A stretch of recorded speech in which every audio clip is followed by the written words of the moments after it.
ભક્તિ મહારાણી એમ કે છે કે આ મારા ભક્તોના હૃદયની અંદર ભક્તિ મહારાણી કે હું નિવાસ કરીશ, જ્યાં ઠાકોરજીના લીલા ચરિત્રોનું ગાન થતું હોય, ભગવાન ઠાકોરજીનું કીર્તન થતું હોય, કથા વાર્તાઓ થતી હોય, ભક્તિ મહારાણી કે હવે હું ત્યાં નિવાસ કરવાની છું. ભક્તિ મહારાણીજીએ નારદજીને વારંવાર પ્રણામ કર્યા છે. ત્યાર પછીના અધ્યાયની અંદર કહે છે કે અલૌકિકોયમ મહિમા મુનીશ્વરા સપ્તાહો જન્ય વિલોકી મયા. ત્યાર પછીના અધ્યાયની અંદર કહે છે કે આ કથા શ્રવણ કરવાનો અધિકાર કોનો છે? તો કીધું છે કે મૂઢા સઠાએ પશુ પક્ષીણા ચ સર્વેપી નિષ્પાપ પતમા ભવંતી. ગમે એવો મૂઢ હોય, શઠ હોય, પાપી હોય, વ્યભિચાર કરનારો હોય, એ કોઈ પણ જીવ આ કથામાં આવીને બેહી જાય ને, ભગવાન કે હું એને પવિત્ર કરનારો છું. કથા સાંભળવાનો અધિકાર બધાને છે. ગમે એવો વ્યક્તિ હોય, આ આવીને બેહે એટલે આ સાવર બાત છે. તરત જ સરસ મજાનો પાપનું તરત ભગવાન ફોર્મેટિંગ કરી નાખે. હે એકલાસ થઈ જાય નવો તરત. ક્યાં અહીંયા આવીને બેસવું પડે, ભગવાનને સમય આપવો પડે. આમાં લખ્યું છે કે વિશુદ્ધ્યંતે વદંતુ મહ્યમ સપ્તા યજ્ઞેન કથામયેન કૃપાલીર્ભિર્લોક હિત વિચાર્ય પ્રકાશિતમ કોપી નવીન માર્ગ. આ ભગવાનને પામવાનો નવીન માર્ગ છે. તો કેવો હોય? કાયાથી, મનથી પાતકી હોય, માતા પિતાનો અપરાધ કરનારો હોય, મારવામાં આવતો હોય, હિંસા કરનારો હોય, તો અહીંયા એવો કોઈ વ્યક્તિ આવીને બેસી જાય તો એ પવિત્ર થઈ જાય. એટલે ભાગવત કથા સાંભળવાનો અધિકાર બધાને છે, પણ ભાગવત કથાનું પુણ્ય કેટલો છે, મહિમા કેટલો છે, એ હું તમને બતાવવાનો પ્રયત્ન કરું છું. ત્યારે એક સુંદર મજાના આખ્યાનની અંદર કીધું છે તુંગભદ્રા તટે પૂર્વમ ઉતનૂતમમ યત્ર વર્ણા સ્વધર્મેણ સત્ય સત્કર્મ તત્પરમ. તુંગભદ્રાના કાંઠે એક દિવ્ય નગર હતું. આ દિવ્ય નગરની અંદર એક વેદ પુરાણ અને ધર્મનું આચરણ કરનારા, સત્કર્મની અંદર સતત રત રહેનારા એવા આત્મદેવ નામના એક બ્રાહ્મણ રહેતા હતા. આ આત્મદેવ દરેક પુરાણોને જાણનારા હતા, વેદોનું અધ્યયન કરનારા હતા. આત્મદેવને જીવનની અંદર એક વાતની જ કમી હતી, આર્થિક રીતે ખૂબ સુખી સંપન્ન હતા. બોલો સત્યનારાયણની કથામાં આવે ને એક દરિદ્ર બ્રાહ્મણ હતો, એવા હવે જો યજમાન એટલા બધા ઉદાર થઈ ગયા ને, હવે કોઈ દરિદ્ર બ્રાહ્મણ રહ્યો જ નથી. હા, હું કામે યજમાનો ખોબલા ધોબલે કોથળા ભરી ભરીને આપે છે. હવે દરિદ્ર બ્રાહ્મણ વયો ગયો. હા, ઈ ગયો. હવે બધા કરોડપતિ ગોર બાપા થઈ ગયા. ઠાકોરજીની કૃપા છે. અમારે કૃપા ક્યારે થાય? અમારે યજમાનો ઉદાર હાથે અમને આપે છે, એટલે અમારે ને હારું. અમે ક્યાં ભાઈ ખેતી કરવા જઈશ? તો એ બચારા રાત દિવસ પૈસા, એવી મહેનતની કમાણી, પરસેવાનો કમાણી એ આવા સત્કર્મની અંદર આપે. સાધુ બ્રાહ્મણ, યતિ જતિ સંન્યાસી આટલા ભક્તોને પ્રસાદ ભોજન પાતર લેવડાવશે. એ જ છે ને સાચું. એ આત્મદેવને દરેક રીતે સુખી હતો, પણ એના જીવનમાં એક દુઃખ હતું, એને ત્યાં સંતાન નહોતું. બધાએ અનુષ્ઠાન કરી જોયા, બધાએ જપ કરી જોયા, તોય કાંઈ ફળ મળ્યું નહીં. એટલે એની ઘરવાળી ધુંધુલીએ એમને કીધું, એમની ઘરવાળીનું નામ હતું ધુંધુલી, આત્મદેવની પત્નીનું નામ હતું. બહુ જલ્પિકા, બહુ વાતુડી હતી.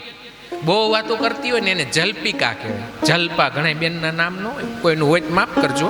જલ્પિકા સંસ્કૃત શબ્દ છે. અને એક શબ્દ છે ને સંસ્કૃતની અંદર, એક શબ્દમાંથી અનેક શબ્દ બને. ગુજરાતી ભાષા અને સંસ્કૃત ભાષા એ ઉદાર ભાષા છે. ઇંગ્લિશ ભાષા છે એની લોભણી ભાષા છે. જો અંકલ એટલે કાકા આવી ગયા, માસા આવી ગયા, મામા આવી ગયા, બધું આવી ગયું ને અંકલમાં. આંટી તો બધું, માસી, મામી બધું. હવે આપણે એમ કે આ કોણ છે ભાઈ, તમારે શું થાય? એ મારા મામા છે. ખબર પડી જાય કે એના બાનો ભાઈ છે. એ મારા કાકા. ખબર પડી જાય કે આના પિતાજીના નાનો ભાઈ છે. આ તો કે મારા ફઈબા, બરોબર, એના પિતાજીની બેન છે. તરત જ ઓળખાણ થઈ જાય ને. આંટી કહી તો આપણે શું સમજવું? આની ફઈ થતી છે, માસી થતી છે, મામી થતી છે. એટલે ઇંગ્લિશ ભાષા છે ને એ વેપારની ભાષા સાચી, એ લોભણી ભાષા છે. હા, અને એ આપણી ગુજરાતી ભાષા, એ આપણી સંસ્કૃત ભાષા, એ આપણી મૂળ ભાષા છે. હા, એ ઉદાર ભાષા. એક અક્ષરના કેટલાય ગો એટલે રાજા, ગો એટલે ઇન્દ્રિયો, ગો એટલે ગોકુલ, ગો એટલે ગાય, ગો એટલે ગોપાલ, ગો એટલે પાણી, એવા ઘણા અર્થ થાય છે. આમ ટોટલ મારીને તો 100 ઉપર વયા જાય એક અક્ષર ગોના. તો કેટલી બધી શબ્દ રચનાઓ સંસ્કૃતની છે, વ્યાકરણો છે. તો કહેવાનો મતલબ કે અહીંયા આ ધુંધુકારી આત્મદેવ બ્રાહ્મણને ત્યાં ધુંધુલી નામની પત્નીએ કીધું કે તમે વનમાં જઈ તપ કરો ને તો કે આપણે ત્યાં સંતાન થાય. તે નાસીપાસ થઈ અને વનમાં જ્યારે નીકળો ને ત્યારે એક સંન્યાસી એને મળ્યા. રોતો રોતો આત્મદેવ બ્રાહ્મણ જાતો હતો. કથમ રોદસી વિપ્રમ, હે વિપ્ર, શા માટે તમે રોવો છો? કાતે ચિંતા બલીયસી, એટલા બધા શું ચિંતામાં છો? કીધું મહારાજ, મારે બધું આમ દામ ઠામ બધુંય છે, એક વાતનું દુઃખ છે મહારાજ, જીવનમાં અમારા ઘરની અંદર કોઈ સંતાન નથી મહારાજ. એટલે આ ઋષિએ એનું ભાલ મસ્તક જોયું ને કીધું કે હે બ્રાહ્મણ દેવ, તમારા 7 જન્મની અંદર તમને સંતાન સુખ નથી. તા તો આત્મદેવ રડવા લાગ્યો કે હે મહારાજ, સંતાન વગર તો નરકની અંદર જાહું, ભૂ નામના નરકમાંથી તો પુત્ર તારે. મહારાજ મારી ઉપર કૃપા કરો, તારા ભાગ્યમાં સંતાન 7 જન્મમાં નથી. તું રડમાં, અને તું તો વિદ્વાન છો. 100 પુત્ર હતા ધૃતરાષ્ટ્રને, શું થયું? એ એક પુત્ર એ કાંઈ ન થાય ને, હોય તો કાંઈ ન થાય. તમારા પ્રારબ્ધમાં લખ્યું છે ને એ જ થવાનું છે. એટલે એવું હોય ને કે ભાઈ અમારા જીવનમાં પુત્ર નથી તો શું થાય, દીકરીઓ છે તો શું થાય. અને આજ તો ભાઈ દીકરો અને દીકરી બધા એક જ સમાન છે ને. બધા ભણવા ગણવા લાગ્યા છે, બધા એકની સાથે. જેટલું દીકરીને સન્માન પુત્ર જેટલું જ આજકાલ મળવા માંડ્યું છે.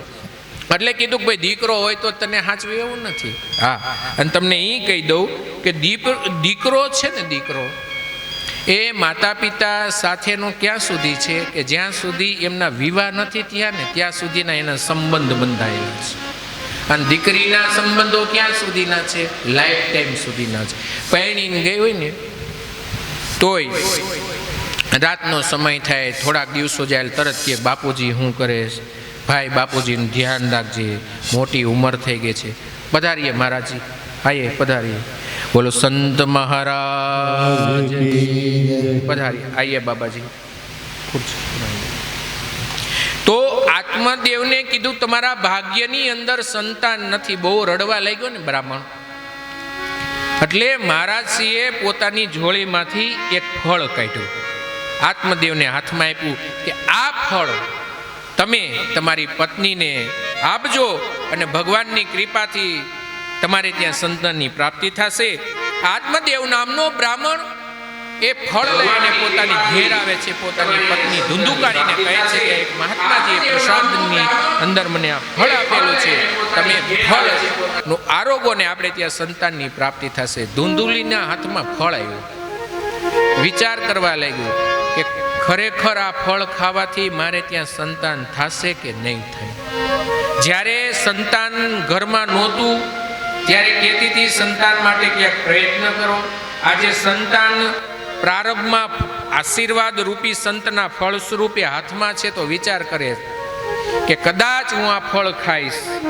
સગર્ભા અવસ્થાની અંદર ગામની અંદર કોઈ ડાકુ આવશે તો હું ભાગી નહીં શકું. તો એ સગર્ભા અવસ્થાની અંદર મારે ત્યાં મારી નણંદો આવશે ને આ બધું ધન લઈ જાય તો એ સગર્ભા અવસ્થાની અંદર પ્રસૂતાની એટલી બધી પીડા હોય, કદાચ મારું મૃત્યુ થઈ જશે તો આવા વિચારો કરવા માંડી. Negative thinking. હંમેશા જીવનની અંદર હકારાત્મક વિચારો રાખો. તમારા વિચારોને હંમેશા પોઝિટિવ રાખો. નેગેટિવ થિંકિંગ કરો તો તમારા જીવનમાં હંમેશા નેગેટિવ જ ઉર્જા ઉત્પન્ન થાય. હંમેશા સારા વિચાર કરો. ભલે જીવનમાં ન થાય તો કાંઈ નહીં, કહેવાનું નહીં આપણે તો આ કરવું જ છે. શું કામ નાનું સપનું જોવાનું ભાઈ? સારું સપનું જોવાનું, મોટું સપનું જોવાનું. તો એમને આમાં નેગેટિવ થિંકિંગ વિચારો કર્યો આવું થશે તો એનો વિચાર કર્યો કે એની બેન સગર્ભાવસ્થામાં હતી ને એટલે એને કીધું તારે ત્યાં સંતાન થાય, મારે ત્યાં ઘણું ધન છે, હું તને ધન આપીશ અને તારે ત્યાં જે સંતાન જન્મે તું મને આપી દેજે. અને આ જે ફળ છે એ આંગણાની અંદર બાંધેલી ગાય છે, એ ગાયને ફળ ખવડાવી દો એટલે ફળની પરીક્ષા થઈ જશે. થોડો સમય ગયો, આત્માદેવને એમ થઈ ગયું કે આ ફળની પ્રસાદ લઈ લીધી. થોડા સમય ગયા પછી એમના બેનને ત્યાં જ્યારે પ્રસૂતા આવી ને પુત્રનો જન્મ થયો ને, છુપી રીતે આ ધૂંધુલીને ત્યાં એમની બેન પધરાવી જાય છે ને એના બદલામાં એમને ધૂંધુલી ઘણું બધું ધન આપે છે. આ એમની પત્ની ધૂંધુલી એમના પતિ આત્મદેવને કહે છે કે આ ફળના પ્રભાવથી આપણે ત્યાં સુંદર મજાના પુત્ર રત્નનો જન્મ થયો છે. આત્મદેવને મનની અંદર ઘણો હર્ષ થયો. ગામની અંદર વાજિંત્રો વગાડનારા માગજ સૂદ બંધીજનોને બોલાવે છે અને સુંદર મજાના ગીત ગવડાવવામાં આવે છે, ઉત્સવ કરવામાં આવ્યો છે. અને ધૂંધુલીનો પુત્ર હતો એટલે એમનું નામ ધુંધુકારી એવું રાખવામાં આવ્યું. હવે જે ફળ સંતની પ્રસાદી રૂપી હતું એ આંગણામાં બાંધેલી ગાયને જે ખવડાવવામાં આવ્યું હતું, એ 3 મહિના ગયા પછી 3 મહિના ગયા પછી ફળના પ્રભાવથી ગાય માતાએ એક બાળકને જન્મ આપ્યો. એ વિશ્વની અંદર અજાયબી કિસ્સો જેને કહી શકાય કે એક ગાયે એવા બાળકને જન્મ આપ્યો. ગાય વાછરડાને જન્મ આપે ને, એ મનુષ્યના બાળક જેવું એક બાળક એક ગાયે જન્મ આપ્યો. માત્ર ફેર એટલો તો ગાયનું સંતાન હતું ને એટલે એના કાન થોડાક ગાય જેવા, ગાયના કાન જેવા લાંબા કાન હતા. લાંબા કાન વાળો સંતાન ગાયના ઉદરથી જન્મ ધારણ કર્યો એટલે એનું નામ પડ્યું ગૌકર્ણ. સંતની પ્રસાદી હતી. વિચાર કરો, ગાયને ત્યાં માણસ જેવું બાળકનો જન્મ લે, આ વિજ્ઞાનને સંશોધનનો વિષય બની જાય. કોઈ દિવસ ન શક્ય બને પણ શક્ય બને. ક્યારેક એક સંતના આશીર્વાદ મળી જાય, સંતની રૂડી પધરામણી થઈ જાય. જો સંતો હાલતા ચાલતા ગંગાના કાંઠે ગંગા ગંગા ગંગા જપ કરતા હોય, પોતાનું પરિવારજનોનો ત્યાગ કરી માત્ર સનાતન ધર્મની અંદર સમષ્ટિના કલ્યાણ માટે આવા વાનપ્રસ્થની અંદર, સંન્યાસ જીવનની અંદર અને ભગવા ધારણ કરી અને સનાતન ધર્મની જ્યારે ધજાઓ લઈને બેઠા છે ને, આવા સાધુડાની હિસાબે જ આ સનાતન ધર્મ ટકી રહ્યો છે. એક વખત આપણે સંત મહારાજનો જય જયકાર કરીએ. બોલ શ્રી સંત મહારાજ. સંતના પ્રભાવથી આ બાળક એક જ્ઞાની થયો અને ધુંધુકારી મહાખલ થયો. ધુંધુકારી બ્રાહ્મણનું સંતાન હોવા છતાં આચાર વિચાર સ્નાનથી રહિત થયો. પશુ પક્ષીની હિંસા કરનારો થયો. હાથમાં આયુધો ધારણ કરનારો થયો. નાના નાના છોકરાઓને પકડી પકડીને કૂવામાં નાખનારો થયો. ચોરી ચકારી કરનારો થયો. મોટો થયો તો દ્યુત જુગાર રમનારો થયો. જે પૈસા આવે બધું રમી નાખે. બાપો કર્મકાંડ કરીને આવે ને, કથા બથા કોકનું હરાવણું, ચેતનભાઈ છોકરો રમી નાખે એવો, એમ આપણી સરળ ભાષામાં સમજવા માટે બધી સંપત્તિ હતી ને એ સારા માર્ગે વપરાણી જ નહીં. પછી તો આ આત્મદેવની પાસે સંધ્યાના વાસણ ચાંદીના હતા, રોજ એમાં પૂજા કરતા. એ વાસણો લઈને વેચી. પછી આત્મદેવ કંટાળી ગયો કે હવે મારે રહેવું નથી, ઘર છોડી અને આત્મદેવ ચાલ્યા. અને ધુંધુલીએ પોતાની માતા કૂવામાં પડી આપઘાત કરીને મરી ગઈ. પછી તો આવા છોછંદી થઈ ગયો. હવે આણે બગડેલી નગરમાંથી 5 સ્ત્રીઓનો સંગ થયો અને રાજાના ખજાનામાં રાત્રિએ ચોરી કરીને અઢળક ધન કમાઈને આવ્યો. આ એની બધી આ બગડેલી સ્ત્રીઓએ વિચાર કર્યો કે રાજાને જો ખબર પડી જશે તો આને તો દંડ થશે, આપણને હારવાર સજા મળશે. એટલે આ 5 સ્ત્રીઓએ ભેગી થઈ રાત્રિના સમયે આ ધુંધુકારીને ખાટલાની સાથે બાંધ્યો દોરડાથી. પછી એના મોઢાની અંદર ધગધગતા અંગારા નાખ્યા. કોણે? આ 5 સ્ત્રીઓએ. અને આત્મદેવ ધુંધુકારી તડપીને મર્યો. અને એ 5 સ્ત્રીઓ બધું ધન જે ચોરીનું હતું એ લઈને વહી ગઈ. એ ગઈ આજ સુધી જેડી નથી. હવે એ એવી દશામાં મૃત્યુ પામ્યો ને એટલે એ થયો ભૂત પ્રેત. ગોકર્ણ મહારાજને ખબર પડી કે મારા પિતાજીને સમજાવ્યા. એમાં 2 મંત્રની અંદર ગોકર્ણ ગીતા આપવામાં આવી છે. ગોકર્ણ માતાજીએ કીધું કે હે પિતાજી, આ દેહની અંદર શું રાખેલું છે, આ મનુષ્ય દેહ મળ્યો છે શેના માટે? તમે તો જ્ઞાની છો. દેહે સ્થિતામાં સરુધિરે ભીમતી ત્વજત્વમ જાયા સુતાદીસુ સદા મમતા વિમુંચ. એ મળમૂત્રના કૂપથી ભરેલો આ દેહ છે, આ મઢેલી ચામડીથી, આની ઉપર મોહ રાખોમાં ઘર છોડી અને વનમાં જાયલા જાઓ અને ત્યાં ભગવાનને પ્રાપ્ત કરવાનો પ્રયત્ન કરો. પોતાના પુત્ર, જ્ઞાની પુત્ર ગોકર્ણ મહારાજના જ્ઞાનથી આત્મદેવજી મહારાજ એ શું કર્યું? ત્યાર પછી ના શ્લોકની અંદર લખ્યું છે, યુક્તો હરેરનુદિતમ પરિચર્યાસુ શ્રી કૃષ્ણ માપ નિયુતમ દસમસ્ય પાઠ. રાત દિવસ વનની અંદર રહી ભગવાનની પૂજા અર્ચના કરી, ભાગવતજીના 10મા સ્કંદનો નિયમપૂર્વક પાઠ કરી અને ભગવાન શ્રી કૃષ્ણના પરમ પદને આત્મદેવજી પામ્યા અને એનો ઉદ્ધાર થઈ ગયો. ત્યાર પછી ગોકર્ણ મહારાજે વિચાર કર્યો કે મારી માતા અને પિતા ની બધા તો હવે દેહોત્સર્ગ થઈ ગયો છે, તો હવે મારે યાત્રા માટે નીકળવું જોઈએ. તો યાત્રા કરતા કરતા કોઈએ સમાચાર આપ્યા કે તારો ભાઈ ધુંધુકારી પણ મૃત્યુ પામ્યો છે. તો ગોકર્ણ મહારાજ રખડતા રખડતા બિહારની અંદર ગયાજી એવા તીર્થ ક્ષેત્રની અંદર જાય છે. બ્રાહ્મણને બોલાવી વેદ સ્વરૂપ બ્રાહ્મણો દ્વારા વેદના ઘોષ સાથે પોતાના ભાઈ ધુંધુકારીના પિંડદાન ગયાજીની અંદર શ્રાદ્ધ કરાવે છે. શ્રાદ્ધ કરાવી અને ગોકર્ણ મહારાજ પોતાનું ગામ જે છે ગામની અંદર પાછા આવે છે.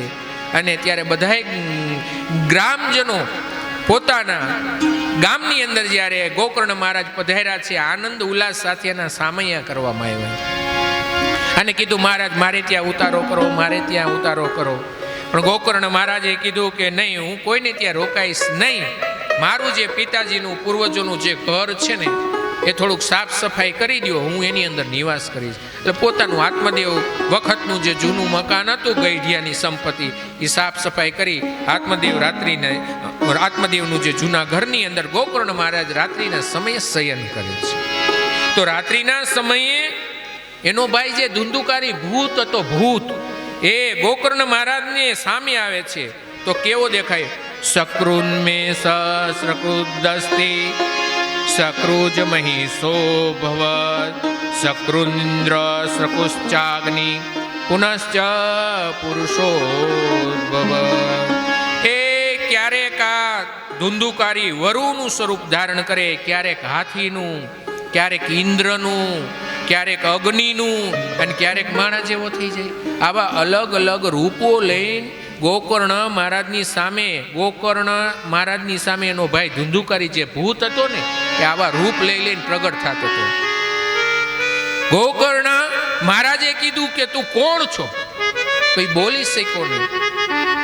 હાથની અંદર જળ લઈ એ જીવાત્માની ઉપર જ્યાં જળનો છંટકાવ કરે છે ત્યારે જેમ મૂંગા વ્યક્તિને વાચા મળે એમ અહીંયા ધુંધુકારી કહે છે કે હે ભાઈ, હું તારો ભાઈ મોટો ધુંધુકારી છું. તો કે આવી દશા કેમ થઈ? તો કે મેં મારા જીવનની અંદર ઉગ્ર કર્મ કર્યા હતા એટલે હું આ પ્રેત યોનિની પામ્યો છું, આ ભૂત બન્યો છું.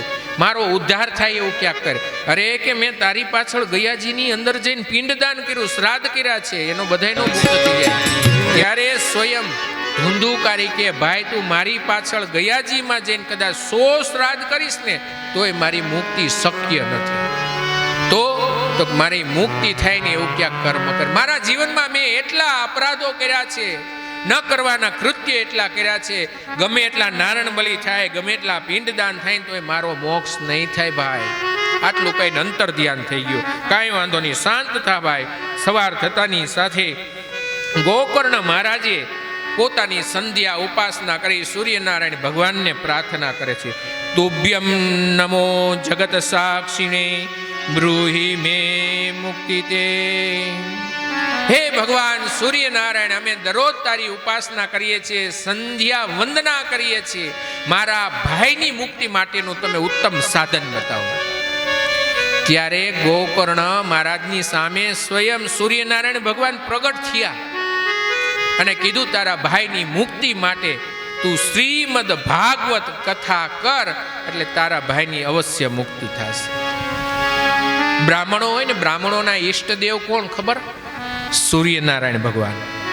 દરરોજ જે સંધ્યા કરે ને એ સૂર્યનારાયણ ભગવાનની ઉપાસના હોય. એ ગાયત્રી મંત્ર બોલે ને, ગાયત્રી મંત્ર નથી, એનો છંદ ગાયત્રી છે. મૂળમાં તો એ સૂર્યનો મંત્ર છે. ઓમ ભૂર ભુવસ્વઃ તત્સવિતુર વરેણ્યમ ભર્ગો દેવસ્ય ધીમહિ ધિયો યો નઃ પ્રચોદયાત્. એ અમારી બ્રાહ્મણોની ઉપાસના છે. સૂર્યનારાયણ ભગવાન તરફથી જે કાંઈ પુણ્ય અર્જિત કરીને એ અમારા યજમાનો માટે, આ પિતરોને રાજી કરવા માટે, આવા પ્રભુનું વાણીમય સ્વરૂપ એવા ભાગવતજીને, શ્રી ઠાકોરજીને રાજી કરવા માટે એ વિદ્યાનો અમે એમાં વિનિયોગ કરીએ.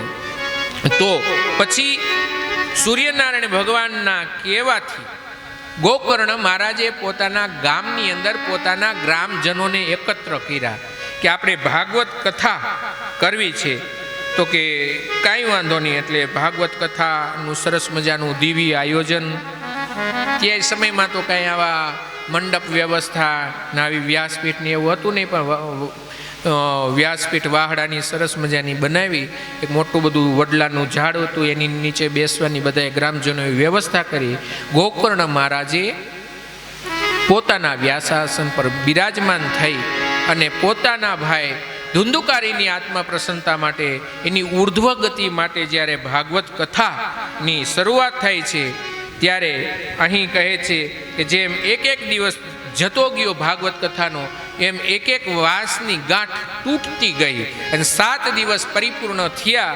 એટલે એમાંથી સ્વયં એક દિવ્ય રૂપધારી જે ભૂતમાંથી ભગવાનના દૂત જેવો ધુંધુકારી અહીં પ્રગટ થાય છે. દિવ્ય રૂપધરો જાત તુલસી દામ મંડિત પિતવાસા ઘનશ્યામ મુકુટી કુંડલાન્વિત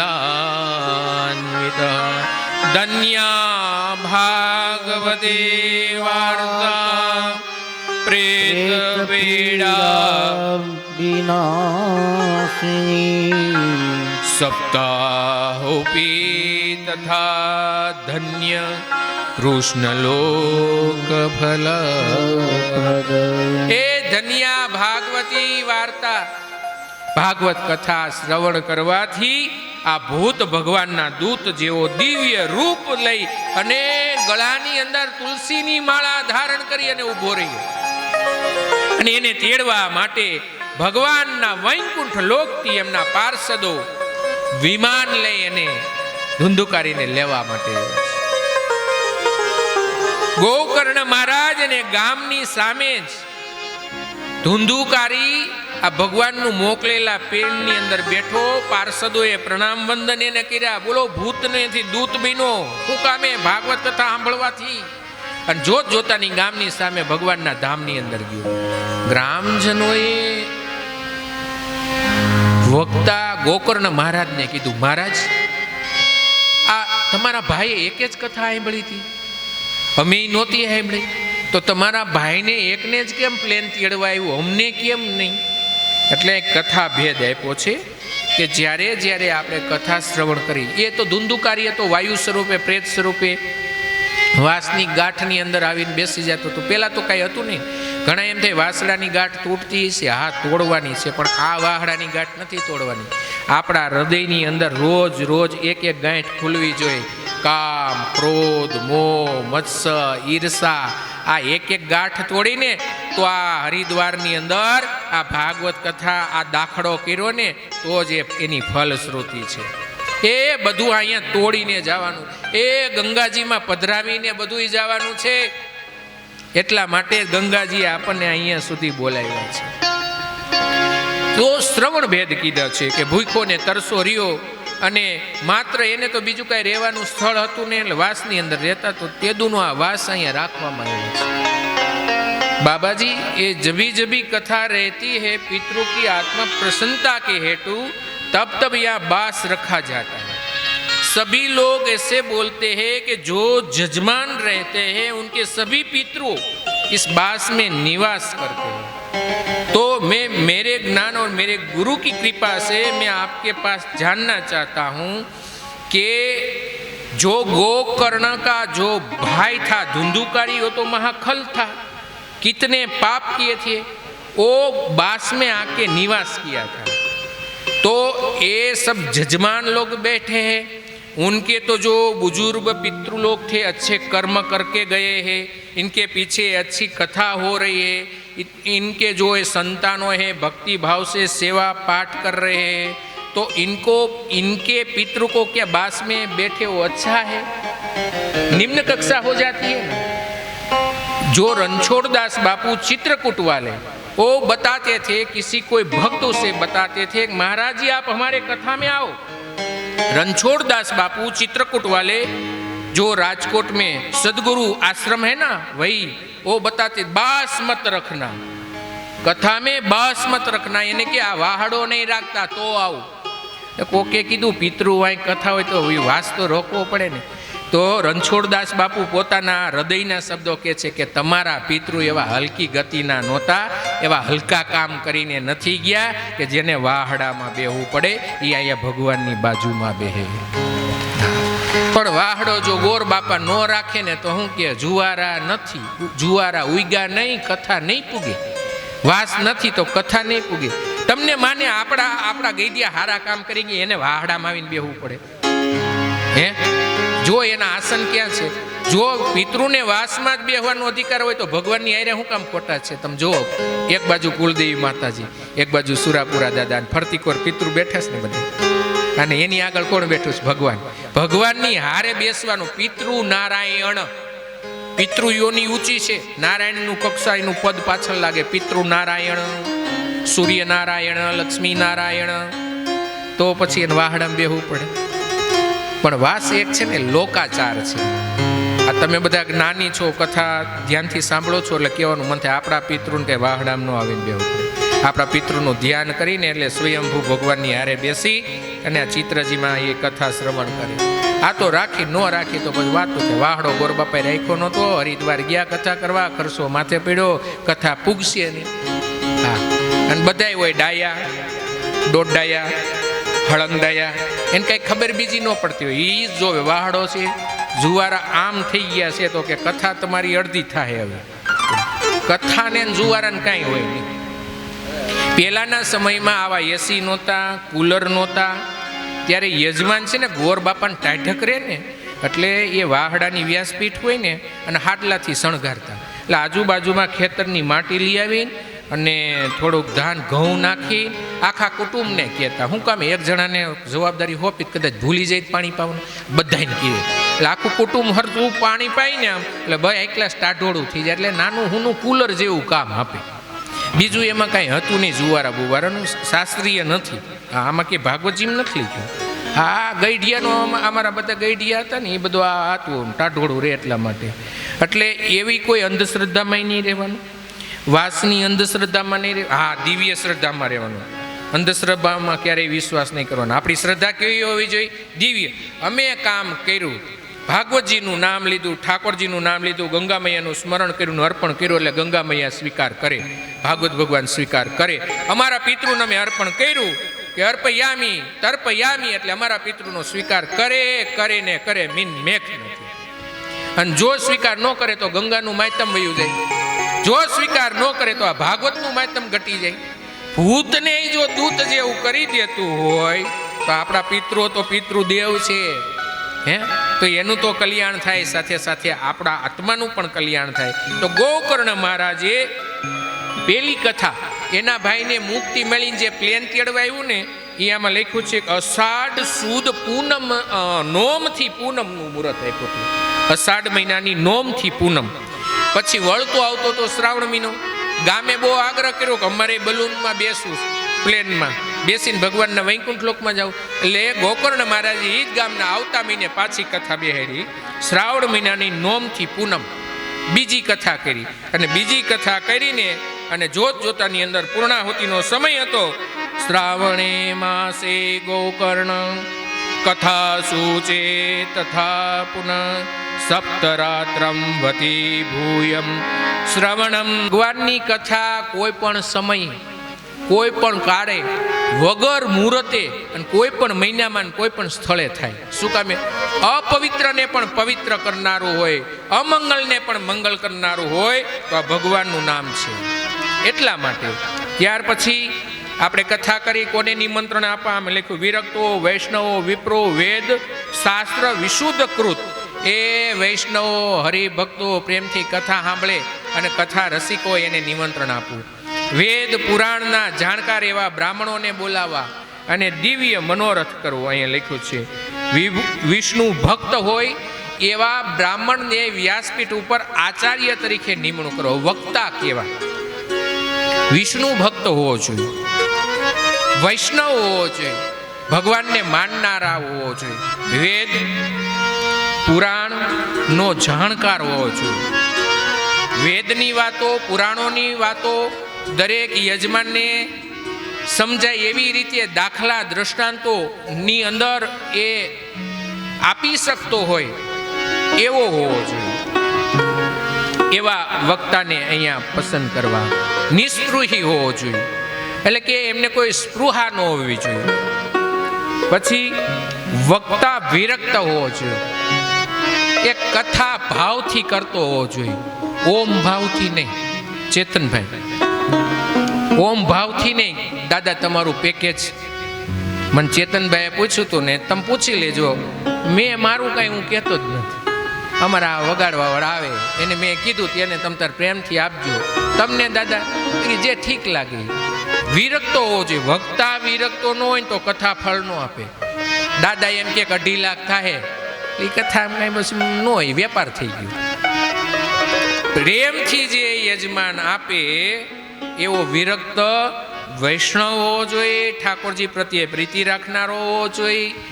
અને એક તો બીજું પણ કીધું, બ્રહ્મ સંબંધી પણ હોવો જોઈએ.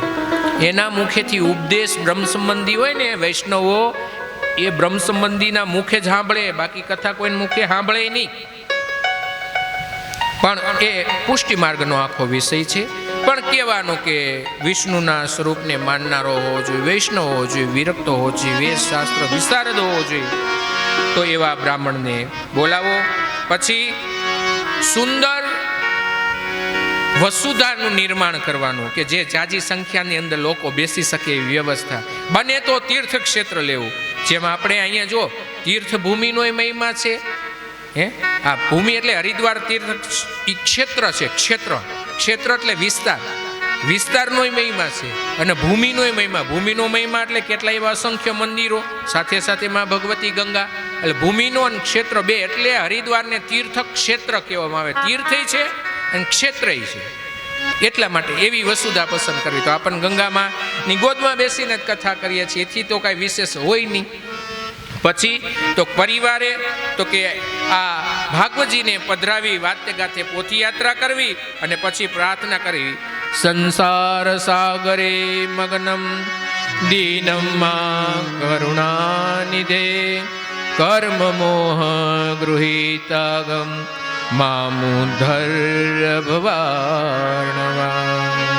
પછી જે વક્તા મહોદય છે એને સુખ સ્વરૂપ સમજી એને પ્રાર્થના કરવી. સુકરૂક પ્રબોધગ્ન સર્વશાસ્ત્ર વિશારદ એત કથા પ્રકાશેન મદય જ્ઞાન વિનાશ. હે મહારાજ, મારા મનના સંશયોનું છેદન થાય, એ અમારા અજ્ઞાનનો નાશ થાય, અમારી ઉપર ભાગવત ભગવાન, અમારા કુળદેવી પિતૃનારાયણ દેવ એ અંતરિક્ષમાંથી રૂડા આશીર્વાદ આપે ને એવી કથા અમને સંભળાવો.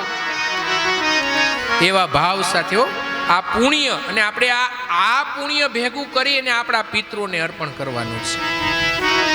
નકર તો આ મૂળ ગ્રંથ તો સંસ્કૃતમાં છે ને, મૂળ ગ્રંથ સંસ્કૃતમાં છે. હું તમને ગુજરાતીમાં સમજાવી રહ્યો છું એની ભાષાંતર.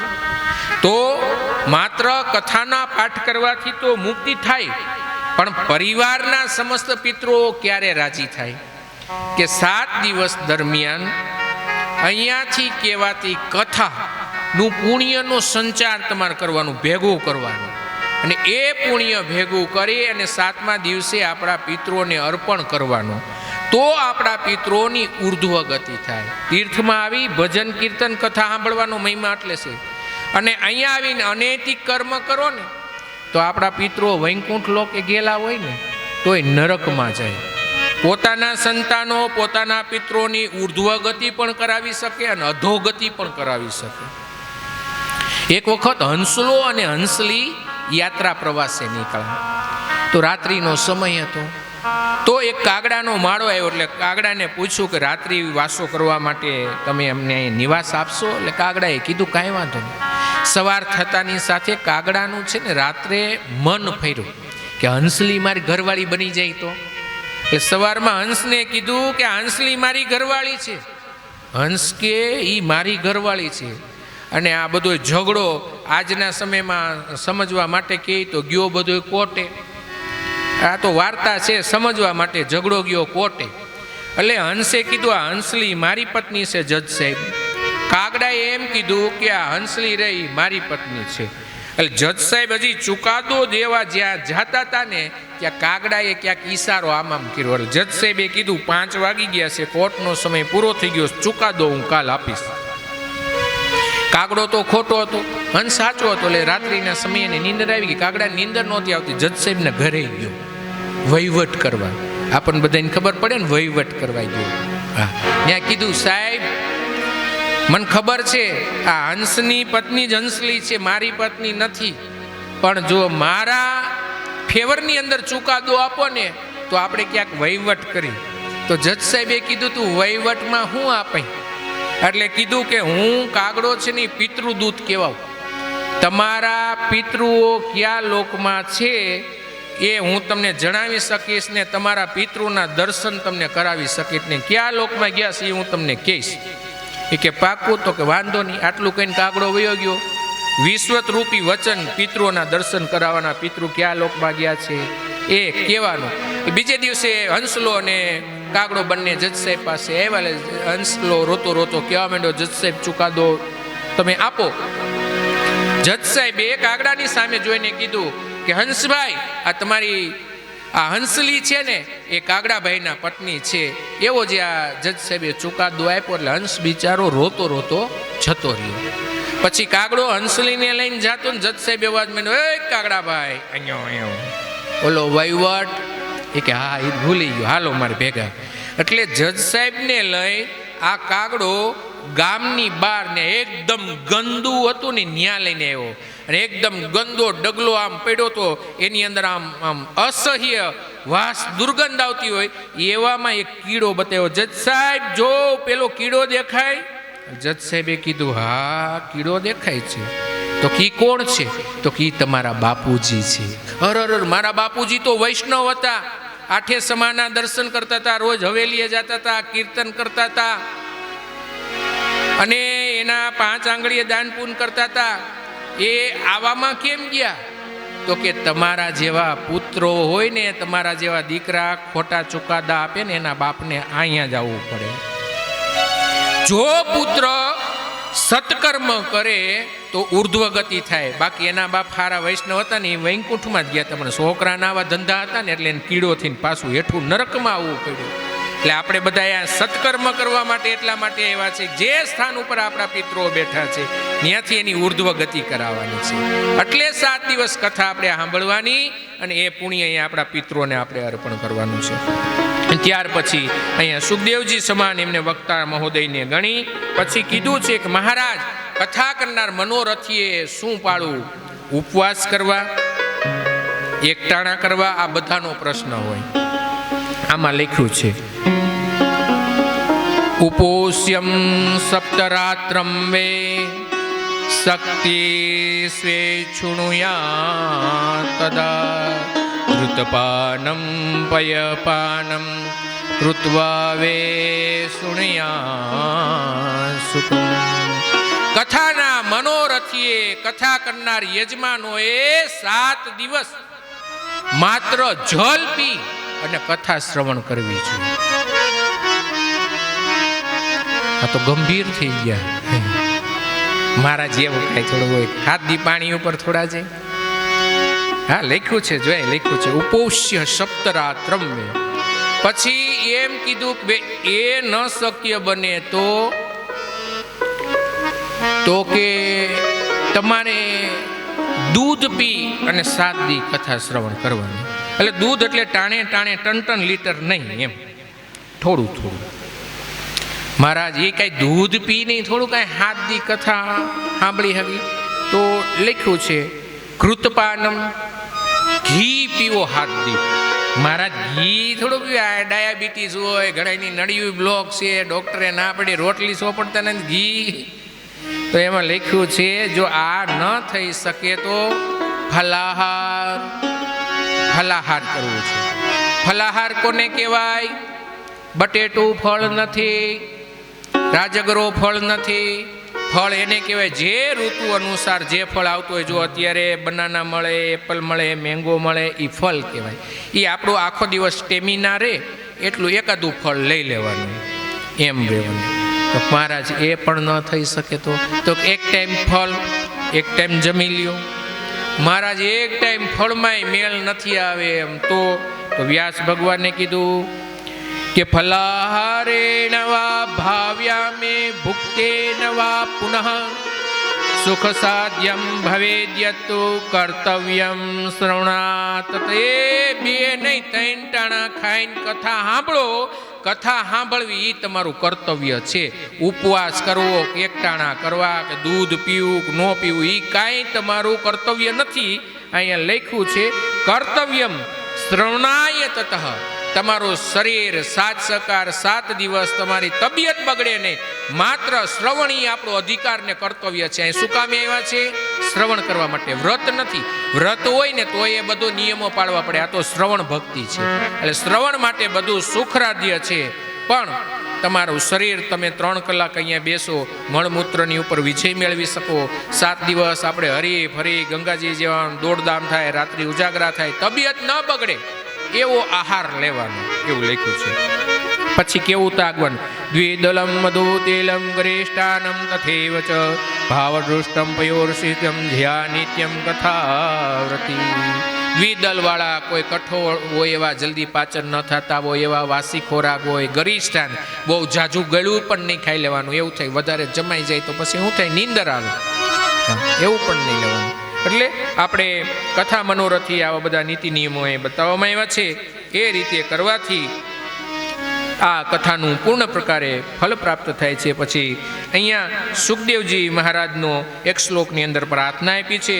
ભાગવતજીનો મહિમા બતાવ્યો છે કે નિગમ કલ્પતરોદ ગલિતમ ફલમ સુખમુખાદમૃત દ્રવ સંયુગમ તેબત ભાગવતમ રસમાલયમ મોરો રસિકા ભૂવિવા. સનકાદી ઋષિ મુનિઓ કહે છે કે આ કથા રસ નથી સ્વર્ગલોકની અંદર, નથી સત્યલોકની અંદર, નથી કૈલાસ લોકની અંદર, નથી વૈકુંઠ લોકની અંદર. જો તમારે કથા શ્રવણ કરવી હોય, કથા સાંભળવી હોય તો આ ભૂતળની ઉપર રહેવું પડે. એ આપણે બધાને કથા સાંભળીને વૈકુંઠ જવું. અને હનુમાનજી મહારાજને રામ ભગવાન સાકેત લઈ જતા હતા. ભગવાનને કીધું ત્યાં કથા મળશે. ભગવાન કે કથા ન મળે. તો કે કથા તો કા ભૂતળ ઉપર મળે. હનુમાનજી મહારાજ કે આપણે કથા સાંભળવા અહીંયા રોકાવું. હવે એ ભૂતળ ઉપર રોકાણા ને આપણે બધાને કથા સાંભળીને સ્વર્ગમાં જવું. કેવી કરુણા! કથાનો મહિમા કેટલો! મારો કહેવાનો મતલબ કે કથાનો મહિમા કેટલો છે. હનુમાનજી જેવા મહારાજ એ કથા સાંભળવા માટે, ભગવાનના ગુણાનુવાદની કથા શ્રવણ કરવા માટે, ભગવત ગુણાનુવાદ શ્રવણ કરવા માટે આ ભૂતળની ઉપર આજે વિદ્યમાન છે. મેં એવા સંતો પાસેથી સાંભળેલું. ગંધમાદન નામના પહાડની ઉપર નિત્ય હનુમાનજી મહારાજ કા નિવાસ છે. હા, હનુમાનજી મહારાજ અહીંયા છે. અપરોક્ષ રીતે એની કેટલી એવી ચેતનાઓ વિસ્તરી રહેલી હોય અને વિચરી રહેલી હોય, એવી કેટલી ચેતનાઓ આપણી કથાની અંદર આ કથાનું પાન કરતી હોય. આ બધી ચેતનાઓને અનુલક્ષીને હું અહીંયાથી કથા કરું છું. એ ચેતનાનું ગમે, કદાચ તમને અઘરી પણ લાગે, પણ નહીં, તમારું આત્માનું કલ્યાણ થાય. જેટલી ચેતનાઓ છે અહીંયા પિતૃદેવસી બધા રાજી થયા ને એવી દિવ્ય કથા કરવી. કે આપણે અહીંયા રોપેલો પૈસો, આપણી ડિપોઝિટ જે કાંઈ ધન છે ને, આપણે ખેડૂત દીકરા છીએ, અહીંયા વાવીને જઈશ ને એ પાછું ઉગવું જોઈએ. અને ઉગવું જોઈએ ને એનો જ્યારે પાક આવે ને, આવનારી જનરેશન, આપણા જે નાના છોકરાઓની જ્યારે મોટા થઈને ભાગવત રૂપી ફળ જ્યારે આપણા આંગણે આવે ને, ત્યારે આપણે કલ્પના ન કરી શકીએ ને એટલું ભાગવતજી અહીંયા કરેલા ખર્ચ 1000 ગણું કરીને પાછું આપે છે. એવો ભાગવતજી ઉદાર છે. તો અહીંયા ભાગવતજીનો મહિમા બતાવ્યો છે. આ 6 પુષ્પો મહાત્મજીના જે છે એ આપણે પિતૃનારાયણ ભગવાન શ્રી દ્વારકાધીશ પ્રભુના ચરણોની અંદર આપણે અર્પણ કરી. અને નિયમ એવો છે કે ભાગવતજીના પ્રથમ સ્કંદની અંદર મંગલ પ્રવેશ કરી લેવો જોઈએ. એટલે ભાગવતજીના પ્રથમ સ્કંદનો પહેલો મંત્રનું ગાયન કરી અને ત્યાર પછી એક આપણે નાનું એવું કીર્તન કરી અને આજની કથાને વિરામ આપીશું. પહેલા ભાગવતજીના પહેલા સ્કંદનો પહેલો મંત્ર શાર્દુલ વિક્રીડિત છંદની અંદર છે. અને આ જે ભાગવતજીનો પહેલો મંત્ર છે, ઓ બાબાજી ओ ब्रह्म सूत्र का ही अनुवाद दिया है, जो अथा तो ब्रह्म जिज्ञासा, जो ब्रह्म सूत्र है वहां से ही ये प्रारंभ हुआ है. जन्मा दस्य यतोन वयादि तरत. आ आखू भागवतजी छे ने ए ब्रह्म सूत्रो न्यू ज विवरण छे. ए वेदनु पाकेलू फळ छे. पाकेलू फळ એટલે આંબો છે. અત્યારે કેરીની સીઝન છે ને, તમે આંબાનું પાન તોડીને ખાઓ તો કેરીનો સ્વાદ આવશે? નહીં આવે ને. એની તીર ડાળખું તોડીને ખાવ તો નહીં આવે ને. અને કેરી ઉતારીને ખાવ તો છે તો એનું જ ફળ નહીં. દૂધની અંદર ઘી છે, દૂધમાં ઘી છે જ ને. હે, દૂધ પીવો તો તમને પૂછું, ચાલો ઘીનો ટેસ્ટ આવ્યો, તમે શું કહો? મારા જ આમ ઘીનો ટેસ્ટ નથી આવતો. એની ચોક્કસ પ્રકારની પ્રક્રિયા કરવી પડે, દહીં બનાવવું પડે, માખણ બનાવવું પડે, માખણને ગરમ કરવું પડે તો ઘીનું નિર્માણ થાય. હવે બરોબર, એમ વેદનું પાકેલું ફળ એટલે વેદનો જે સાર છે. જેમ આંબાનો સાર કેરી, કેરીમાં જે ટેસ્ટ હોય એ પાંદડામાંય ન હોય, થળિયામાંય ન હોય, ડાળખીમાંય ન હોય. એમ જે વેદનો રસ છે ને એ આ ભાગવતજીની અંદર છે. પેલા મંત્રની અંદર કહે છે, જેને ધ્યેય પદનું શોધન કીધું છે. બ્રહ્મસૂત્રનું પહેલું સૂત્ર અથાસો બ્રહ્મ જિજ્ઞાસા. શાર્દુલ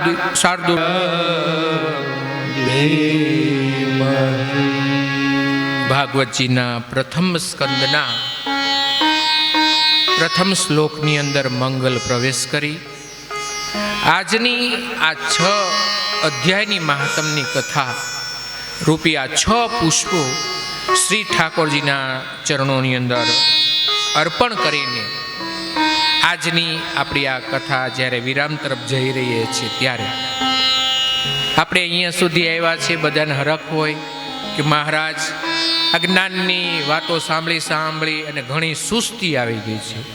હવે સુસ્તી ઉડાડવા માટે ક્યાંક કુસ્તી કરવી છે તો આપણે 10 મિનિટનો નાનો એવો રાસ આપણે દરરોજને માટે જ્યારે કથા પૂરી થાય ત્યારે સરસ મજાનો એક પ્રભુજીને રાજી કરવા માટે રાસ લઈશું અને રાસની સાથે અને કથાને આપણે વિરામ આપીશું. અને વિરામથી પછી જે કાલનો આપણો કથાનો સમય સવારે 8 વાગ્યાનો છે. આજે જેમ પૂજાની અંદર થોડુંક આપણે મોડું થયું એ કાલથી તો નહીં જ થાય મને ખબર છે. એટલે 6:30 વાગે અહીંયા કથા પૂજા શરૂ થઈ જશે. જે પૂજામાં બેસવાના છે એ લોકો માટે 6:30 થી કોઈ મોડું આવશે તો એની પૂજા ગોર બાપા પોતે કરી નાખશે. કારણ કે 8 વાગે તો કથા ચાલુ કરવાની, પછી 6:30 થી 7:30 પછી તમને અડધી કલાક આપવી જોઈએ ને ચા પાણી નાસ્તા માટે. 8 વાગે પાછું મારે અહીંયા મંગલાચરણ કરવા માટે બેસવું પડે. તો બધું એ સમયને આપણે 7 દિવસ માન આપશું.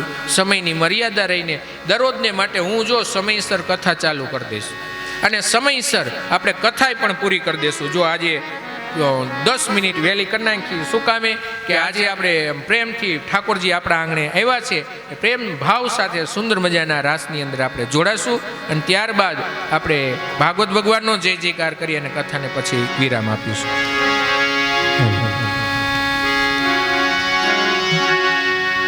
જે શેખડા પરિવારને માન આપીને જે મહેમાનો પધાર્યા છે, જે પૂજ્ય શાસ્ત્રીજીનું સન્માન કરવાના છે, જયદીપભાઈ ગિરધરભાઈ રાખોલિયા રાજકોટવાળા અને સાવનભાઈ હરેશભાઈ ભાલાળા ગોંડલવાળા પધારો. જેમને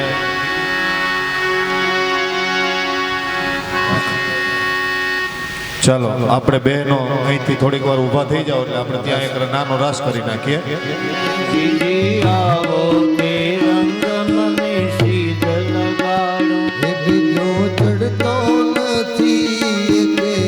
રંગ વિપુલના આવો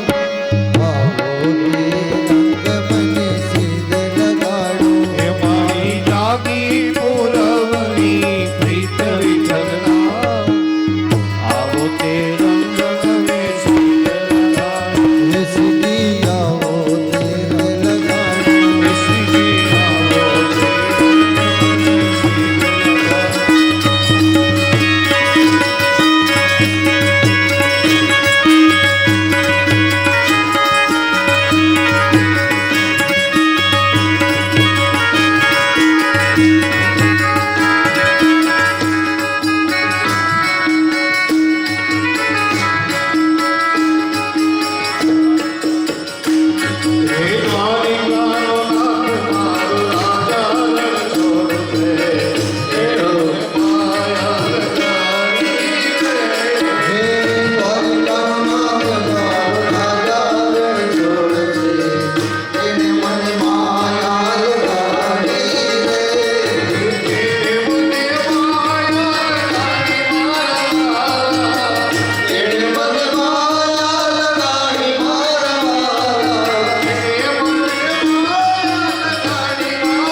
दरवाजा को ठाकुर नाथ को ये तारा बंद दरवाजा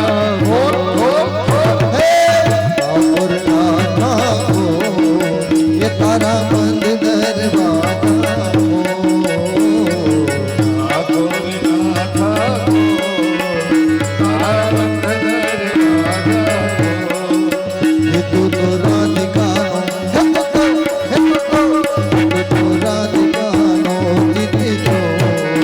ये तारा बंद दरवाजा नो तीत को तारा बंद दरवाजा जय रण छोड़ माखण छोड़ जय रण छोड़ माखण छोड़ तारो गलिए गलिए छोड़ दुनिया नो दातार बनी तू केम बनो छे कठोर डाकर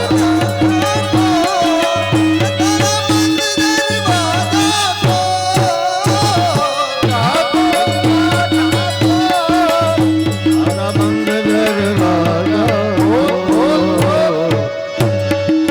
हे तारे तारे हूँ तो याऊं हे बाला जाऊं ओ सावड़िया दौड़ न जा लहराऊं हूँ तो तारे तारे आऊं ओ सावड़िया दौड़ न जा लहराऊं हे तारा रंगे हूँ तो रंगाऊं हे रंगाऊं ओ कानूड़ा गुणला तारा गाऊं अकड़ायो मूंझायो अकड़ायो मूंझायो आओ तारे दुनिया नो दातार बनी तू केम बनो छे कठोर ठाकुर नाथा को ये तारा बंद दरवाजा ठाकुर नाथा को ये तारा बंद दरवाजा को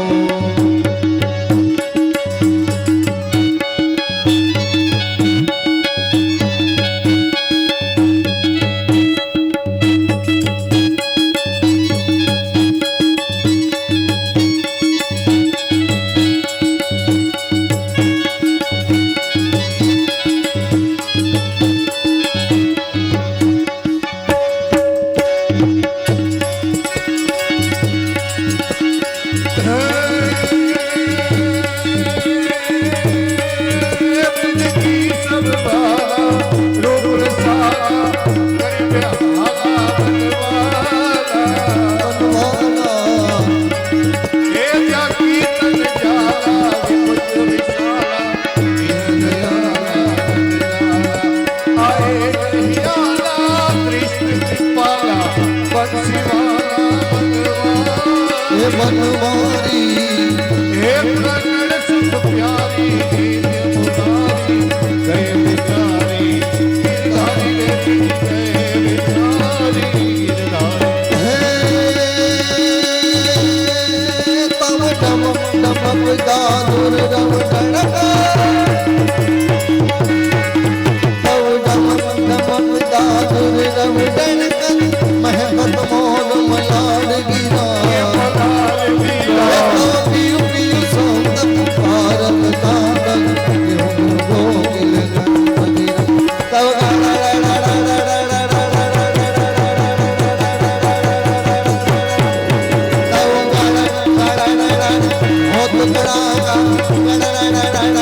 शिखर गिरे बरसत बरसत गन गन गन और गजर दिल गन गन गन और गजर दिल गन गन वल्लभाधीश की जय द्वारिकाधीश की जय श्री गिरिराज धरण की जय श्याम सुंदर यमुने महारानी की जय वल्लभा ईश की श्री कुलदेवी मात की જય શ્રી માંડણ બામણી ગંગા મૈયા હરિદ્વાર નમઃ પાર્વતી પતયે હર